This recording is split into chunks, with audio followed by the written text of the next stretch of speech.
The stable infection rates have meant the worst fears about hospitalisations haven't been realised, so it gives National Cabinet the freedom to resume some elective surgeries, which is the likely outcome of today's teleconference, which will kick off in about an hour's time, and that will likely focus on prioritising hip and knee replacements, dental work and IVF procedures. The Chief Nursing Officer, Alison McMillan, says this has all been a balancing act, but it's important to give hope to the thousands of people waiting for elective procedures. Is now the right time to start looking at some elective surgeries restarting?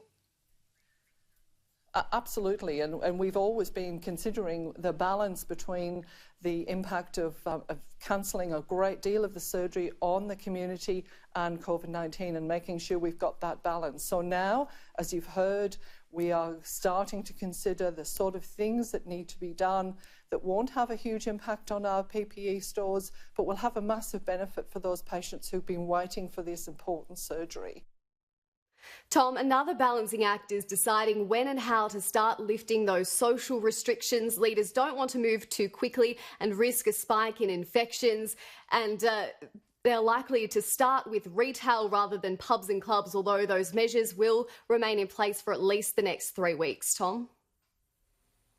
Yeah, interesting. You can look around the world. Italy was that example of not acting quickly enough, and Singapore, perhaps right now, is seen as the example of easing too early. Eliza, meanwhile, chatter about Malcolm Turnbull's memoir is continuing. Matthias Cormann, though, says his former colleague's recollection of events vastly differs to his own.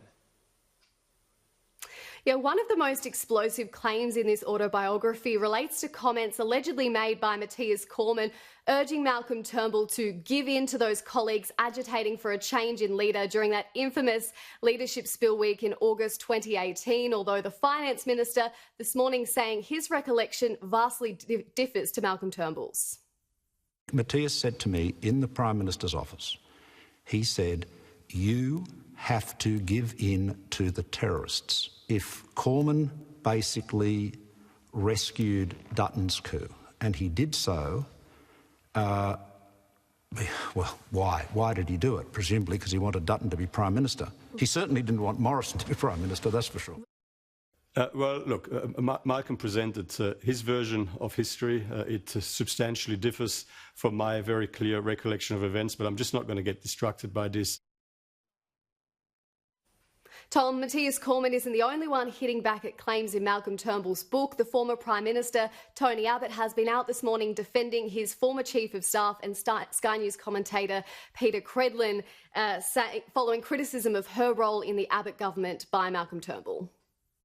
Pretty odious comments that one of my successors made last night. Anyone who's watched Peta Credlin on TV would know what an extraordinarily capable person she is. She was an important part of the Abbott government. I think she was comparable in my government to the role of someone like Arthur Sinodinos in the Howard government. She was a fine thinker, a great organiser, and she was a trusted colleague, and I think that she deserves a great deal of credit for what she did.